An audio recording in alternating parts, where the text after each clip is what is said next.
we have before I think 6 7 years there was one amendments. They changed the constitution, so it's called 18th amendments. So after that amendment and the assemblies or in the law, so that the tourism just became all provincial chapters. Like each province are responsible for their own tourism. So in Pakistan we have 5 major provinces. Before that, there was our federal system, like from Islamabad. The capital of Pakistan is Islamabad, right? So from Islamabad, there was a tourism body, which is the name of Pakistan Tourism Development Corporation. They was organizing all the events. Hey, what's going on? I hope you're doing well. I'm here in another conversation of Let's Talk Tourism. And now I have the pleasure of talking with Saeed. He is the manager of a tourism agency in Pakistan. And it's going to be a pleasure to see his insights about tourism, a little bit about his backstory, also about how Pakistan is going, or the situation of tourism in Pakistan currently, and also plans for the future. So Saeed, sorry, my bad. Thank you so much for your time. And it's a pleasure, man. It's a pleasure to have you here, man. It's a pleasure. Okay. Thank you very much. Thank you very much. Really nice to talk to you. Well, about me, my name is Saeed, and the full name is Saeed Akbar from Pakistan. I'm working for a travel agency, which is called, the name is Travel Asia Adventure Pakistan. And I'm working from last almost 24 years in travel and tourism. 24 in Pakistan, Afghanistan. Yes, in Pakistan, Afghanistan, Central Asia. Somehow we are also, because we have the border with China, so we are also receiving tourists and sending tourists China as well. So, well, our major. I wanted to ask you before we get into that detail, which is very important.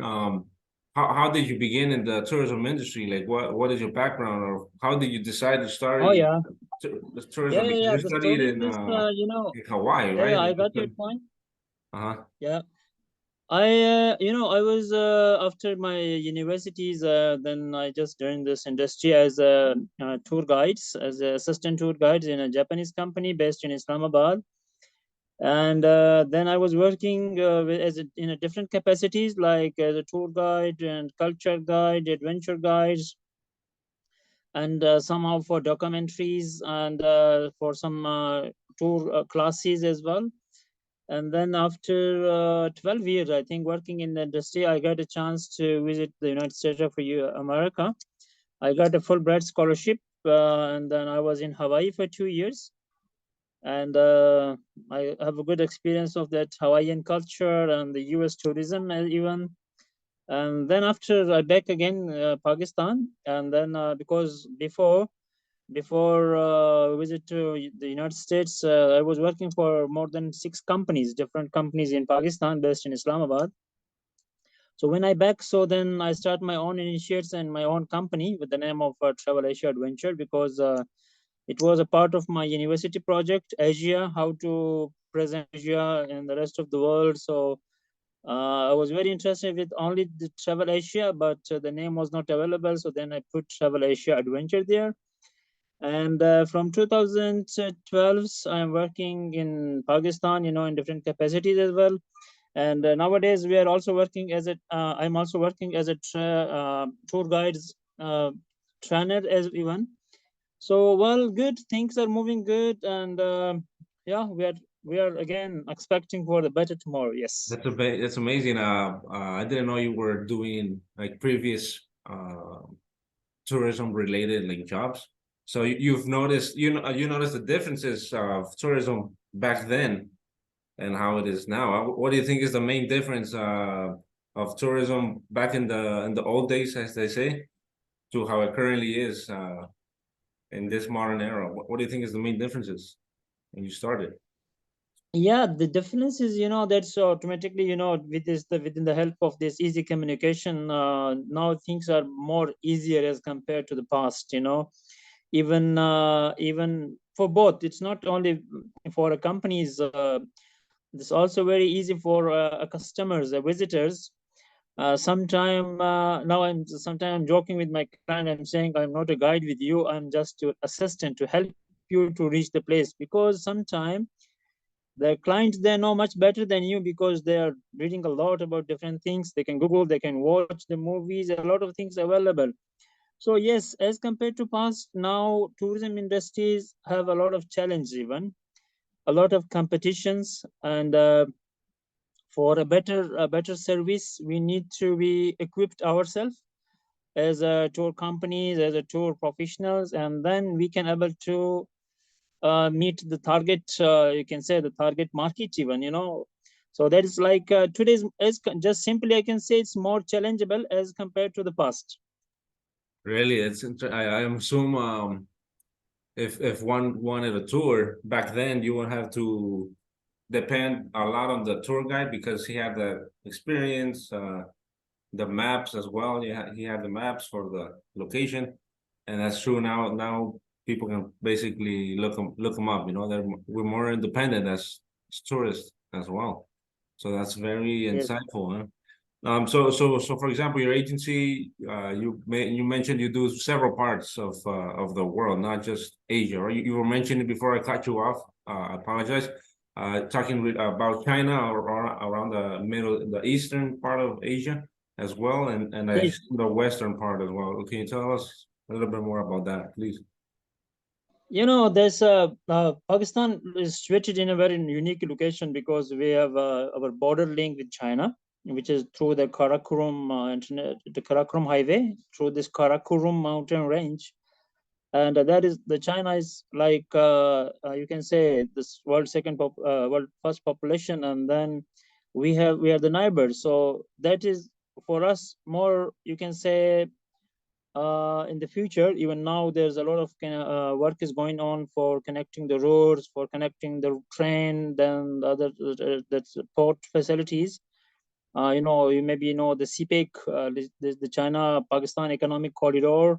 So this project will connect Pakistan to China, the rest of the world as well. And then the second, our neighbor is Afghanistan, and then from last 40-50 years, this still is not stable, but we are expecting it would be one day, maybe the near future, if the situation is normal.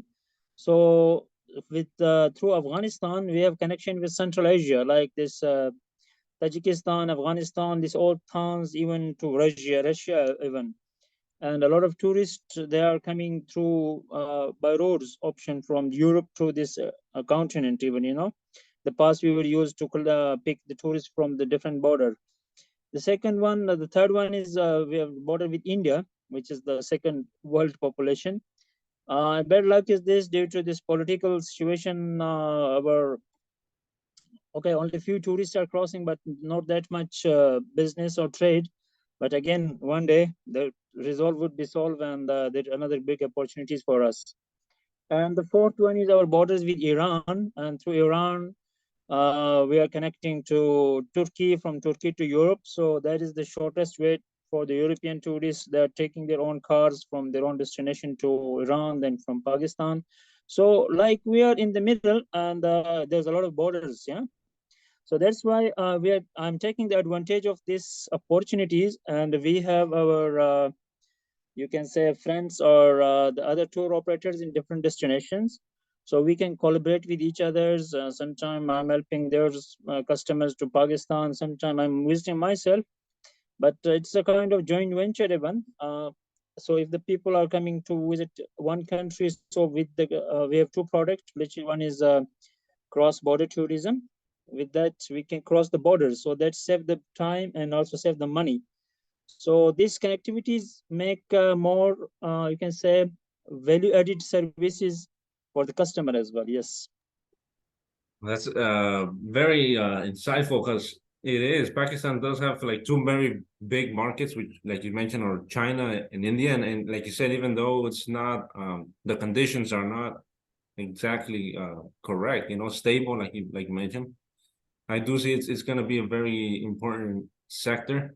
And that's why I wanted Yeah. to have a conversation with you to understand how Pakistan, what can it do, or what steps need to be taken in order to have that stability, because it has had decades of instability, also due to many borders as well, because there's so many countries and they have a lot of religions as well that also influences the conflict. So what do you think could be a possible solution, to that instability and possibly promote tourism? Because tourism is an industry that flourishes once a destination or a territory is stable. That tourism is kind of the last activity that can be an indicator of a good um, development, of a city or state or country. So, what do you think are some options for the Department of Tourism or either the state of Pakistan? What can they do to have that stability, if possible? Because it's very complicated. I understand. Yeah. I don't know. It's not complicated. See, now with Afghanistan, the things are almost normal there. Last month I was in Afghanistan, and next month I'm also sending some tourists from the US to Afghanistan, and then from there to other Central Asian countries. So the things are moving smoothly. I mean, we're like which we are expecting it would be like in a certain level, but that's not still there. But oh yeah, gradually it's improving with through Afghanistan to Central Asian country. That's fine. This is improving. Although in Afghanistan, there's not a stable governments, but again, there's a lot of concern for the people. But on ground, things are normal. Yeah, that's improving. So might be one day. It will take time. I cannot because sometimes this politics and then the country's inner situation, we don't have that kind of mechanism we can easily find what would be the possible solution, but we do hope in the future it would be worth. Regarding to India, with the India in Pakistan, we have like the conflict of this our Kashmir region from last 70 years. Sometimes the situation is very normal, depend on both countries, this political parties or the government. Sometimes they are in a good mood, so things are going to normal. And sometimes something happening in the border, so again this situation is tough. But again, the foreign tourists, they're crossing the border. There's no any restrictions. They can come cross from both sides. So is like we are expecting there would be a number like 10 to 15 years back, there was a bus service from one of the Pakistan city from Lahore to New Delhi. So that was quite like easy, for the tourists. But now that they stopped their services. So again, we do hope. I mean, things are not remain the same. I mean, for many years, but we do hope it will be settled. But for as a foreign tourist, there's no any restriction. They can come, they can cross the borders. The borders open, no problem. The border is not permanently closed. Yeah. I see. So it's not a Yes. concern, for example, people from other parts of the country to visit Pakistan and then even pass it to other destinations. So I did not know that. Yes, So it is. that's a good step. That's a very good aspect. Yeah. Um, Yeah. Yeah. That's very nice.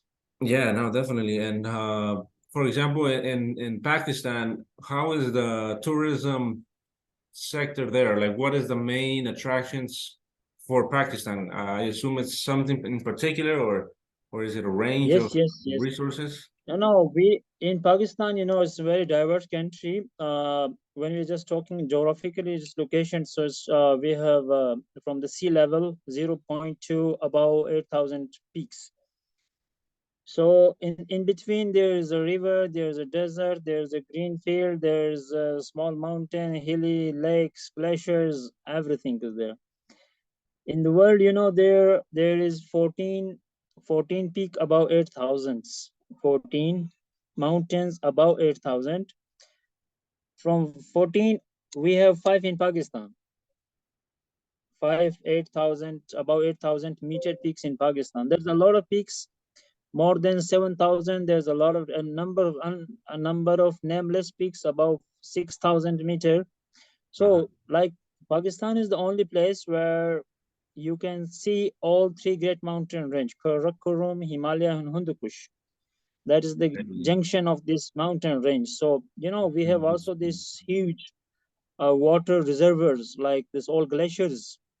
This all in this all over Karakoram, Himalaya, and the Kush regions. A part of that, when we are talking about civilization, we have 5000 BC, old Indus and Gandhara civilization. 5000 BC old civilization, you know. So you just imagine if there's 5000 BC, the things are still now, the archaeology site is there, the museum is there. So then you can see the culture diversity. In Pakistan, we are speaking more than 74 languages. So 74. it Wow. after 40 kilometers, the language is changed, the culture is changed. So the culture diversity is very rich here. For the foods, we have amazing taste of food. Like different region have their own cuisine, so that's another attractions. And when we come to this season wise, we have all 4 seasons. We are enjoying all 4 seasons. Yeah, very nice one. And then for the winter, we have also the winters, very nice winter. Like we have all these ski activities and all these winter sport activities as well. So like you just say, each all the around the years, we have activities, we have the destinations, a lot of festivals, a lot of different kind of culture activities. So a lot of things are here. Yeah, there's a lot of things. Yes. Definitely, I'm gonna start packing my bags and making a trip to Pakistan, man. That's amazing. I can see. Some people, when they are just looking on the social media or the media, and then Yes. when they're first time planning to Pakistan, so the family member saying, "Are you crazy? You are going Pakistan? They will kill you." Us. So again, when once they are here, once they are visiting this country, then Different, huh? every years they are making the plan to visit different region of this country. So there's really the place you can explore. Yeah. Definitely. Also, that's something very impactful that you said that it's very different when you're out of Pakistan or through the media than when you're actually in Pakistan. It's very more. It's like how do you say it? A change of perspective, a perception. A perception once you travel. So that is something that tourism kind of debunks. It helps you understand exactly how things are. Helps a Yes. lot. Yes. Yes. And I wanted to, now that you Uh, mentioned a little bit about the perceptions and things of that nature, what has the tourism organization, the Department of Tourism in Pakistan, been doing to promote itself internationally? yeah. In assisting to is it going to Yeah. Dubai or what? Yeah. I can say Uh, there's a we have before I think 6 7 years there was one amendments. They changed the constitution, so it's called 18th amendments. So after that amendment and the assemblies or in the law, so that the tourism just became all provincial chapters. Like each province are responsible for their own tourism. So in Pakistan we have 5 major provinces. Before that, there was our federal system, like from Islamabad. The capital of Pakistan is Islamabad, right? So from Islamabad, there was a tourism body, which is the name of Pakistan Tourism Development Corporation. They was organizing all the events. Even they were organizing, or they were supposed to organizers for the all international mega, like this events like WTM, ITBs, or whatever these major festivals are happening around the world. So they were responsible at that time. But then after this 18th amendment, so when this tourism was provincial matters or subject, so each province, they don't have that much fund to allocate for this kind of activities. But 3 years back again, there was a government, Mr. Khan, he was a very famous figure. So he again make some sort of special bodies, with the name of Tourism Coordination Board, where they try to emphasize there should be a body which they're looking all the countries. They were planning for all the country. Then each province will be responsible for their own activities. So that his name is PTDC. Now they're good. They're from last almost 2 years. They attended all these mega events, even in Berlin, even in the US, and in London. And now they're announced for the China. There's another major events. They will be going to do that. But as being a neighbor with Afghanistan when the situation was not good in Afghanistan from last 50 years. That's already impact our country. A lot of refugees in the countries. We have a long border, like 1,300 kilometers with Afghanistan. 1,300 kilometer border with Afghanistan, all the mountainous region. So due to that, that was if something happened in one place. So then, today this electronic medias or digitalized media is very strong influence. If something happens, so the people can easily get that information. So then there's a kind of sometimes a kind of problem for the tourism activities. But I should say now it's improving. The one thing is that we are not now like in isolation part of the world. Due to this internet connectivities, a lot of vloggers, a lot of travelers, a lot with different means of marketing, like in social media. So things are now reached to many people can easily access to different information. So the perceptions also change. Like towards times you are just looking your state TV and whatever the state policies, so that was bound there, right? But now the people like you and me individually, when are traveling ourselves, so we are just bringing the real information, the real message. So how is the country, how is the situation? So that's helped our country's tourism a lot. So we are expecting like even the infrastructures improve a lot. Our road connectivities, our hotels, our you can say the tourism industry professionals. There's in each university there's a department of tourism. They are also teaching this tourism as a subject. So things are improving. Yes, good. Okay, so it's was a lot that you had to extrapolate. And that's amazing. That's perfect. Because you said there's there is a continual process where the government is trying to unify tourism, Yes, basically. And it's yes, true. yes. It's true. Social media has or the internet in itself has allowed for like a faster communication, and also um the common people can verify and now mention the real situation, of Pakistan, and also any other nation as well, I wanted to Yeah, ask, yeah, yeah. um, how do you see Pakistan in the next 10 years? Do you have like a vision, or has the government made a vision for how tourism could be, being with such important nations and having such a rich altitude culture? Do you have a sense of what could be? Yeah, yeah. This is which we are looking in the past 3 4 years, almost in numbers. Things are 10 times double, right? So within the country, the first thing is that when we're talking this outbound tourism, another aspect is the inbound tourism, whereas the country peoples himself start moving, traveling. So that's increased a lot.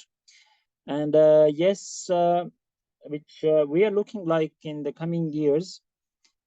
Uh, this pandemic affect all around the world, because this is not only impact on this economic activities, the job market, but it was also a big impact on this human behaviors.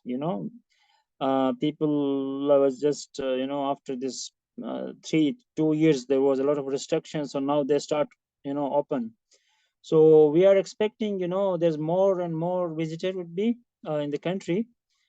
And there's, yeah, it's already looking like this, because it was a time like for blossom season. We have right now the blossom season in the north. There was a few hundreds, like foreign tourists was that time. But now, even this year, the number is in thousands. So these things means that as I mentioned to you, this mouth to mouth marketing, that is very strong one. Because this, if this year's more than, if we just plus minus, if we say if 1 billions all the years will visit, so definitely that will be multiplied by 10 times. It's not double, 10 times multiplied by, so this will be automatically double. So we saw in the past everything's increased, like the flights, the connectivity from city to each one city to second cities. So there's a direct flight services, the road is improved, and this due to a lot of people now they are working for this internet-based jobs. So now our internet connectivity is also improving the mountains in different region, so that people can also work during their holidays, right? So this is there's if overall we will see the things are improving, that not will decreasing, because as I mentioned to you, one if one person is taking like 100 pictures, so out of 100, if we post 50 pictures, so that 50 pictures reach to 100 peoples. So that's automatically, automatically they can see, oh, what is this? Where is this? So things are starting. So we are Definitely. expecting like in 10 years, which I am just predicting it will be 30 to 35% our tourism will be increased, definitely. Mhm. All right, we're gonna clip this, and in 10 years, we're gonna see if it's actually. I'm just playing around. Hopefully Yeah, we would be it there. it'll be more. Huh? It'll be like 100%. But yeah, it's very Yeah, important what you mentioned about how internet also impacts a country's tourism, because now with the pandemic, remote jobs have been much more available, and we can work and then we can also travel. So it's good that the country has good internet, which can attract those types of nomads. Digital nomads is what they call them. But yeah. definitely, it's a bright future for tourism as well. I wanted to talk on one last aspect, one last question, you can say, before we end the conversation. And like I said, appreciate your time. It's very been. I know we're trying to make this as dense.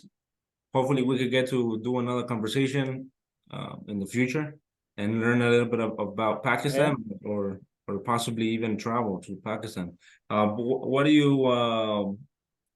you tell to that tourism agency owner, the travel agency owner that is also trying to improve his business? What do you think are the three best three best activity to do, actions to do to grow their company that have worked for you, of course. Okay. Yeah. The first thing is that you're nowadays, especially, we are thinking about the sustainabilities. Where we are, you are going, or your visitors visiting. This, our tourism is a trust-based business. From point A to B, B to C, C to D, D to, and it's from the day one to the end. This is all a chain of trust. So, as a tour operator, we should maintain the trust of the clients, and the trust of the company, trust of the destination, trust of the airline, whatever the services include in this system, our trust on each other's on this quality services, a quality sustainable services, which will be benefit for a long time. First thing is that. Second thing is that we should uh, promote the destination more responsibly, not only for this generation. We should keep those destination for the next generation as well. That's very important, because wherever we are going, we should not uh, even, it was a time there was a slogan, take a picture and keep a footstep there, footstep, right? But Uh-huh. today the slogan is changed, you're saying without footstep, you take a picture and back. So I mean, your presence in that area should be not impact the local communities. It not Yeah. only the people, Mhm. that would be that environment, that would be the scenic, that would be the wildlife, that would be the ecosystem. So that we should responsible, because if we are responsible, our tourists also, they can also care, right? This Definitely. is second things. The third thing is that we should provide the authentic information, and the information should be based on reality, not for the some short period of time for the sake of benefit. We are saying this, but on ground this is different situation. So whatever you are providing for the customers, to the client, to the country, you should represent your country. It's look like a country in the real situation. So this three messages, I think quite for me, I think this is quite meaningful. But there might be a lot of things we can say. Then if we just go into point by point, there would be a lot of things, but these major things, I think. Definitely, man. No, I assume that person that's watching and has a travel agency will appreciate that, because it is a trust, it's, and especially now in this digital era, trust Yeah. can be exported globally. You make one mistake and then it will be known, but you make very good Yeah. action, and it'll also bring more people in. So it's definitely, Yes. I really appreciate those tips of advice. Okay, so really, Saeed, I appreciate your time. It really was very educational and informative, and I really appreciate that you mentioned the solutions that Pakistan could take, and also hopefully I get to explore that abundance, of resources. So I really thank you. I appreciate it. Any last thoughts You are before welcome. we part ways?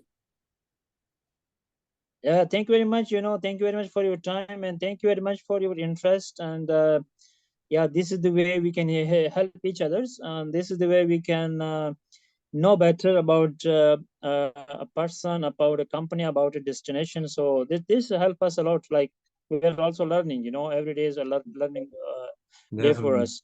So Very thank you very much appreciative. for your time, and yeah, sure, we will keep in touch. We are here, and let's see what's going on. Perfect, perfect. And I thank you as well for watching this video, and hopefully you got some information about tourism Pakistan, and also Saeed.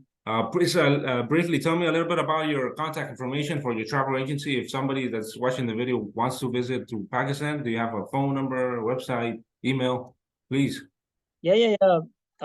As I mentioned to you, I will also share with you. You can write even there. But my name is Saeed. The company name is Travel Asia Adventure Pakistan, and you can reach us through email, through WhatsApp, through Facebook, through Instagram, through Twitter, through LinkedIn.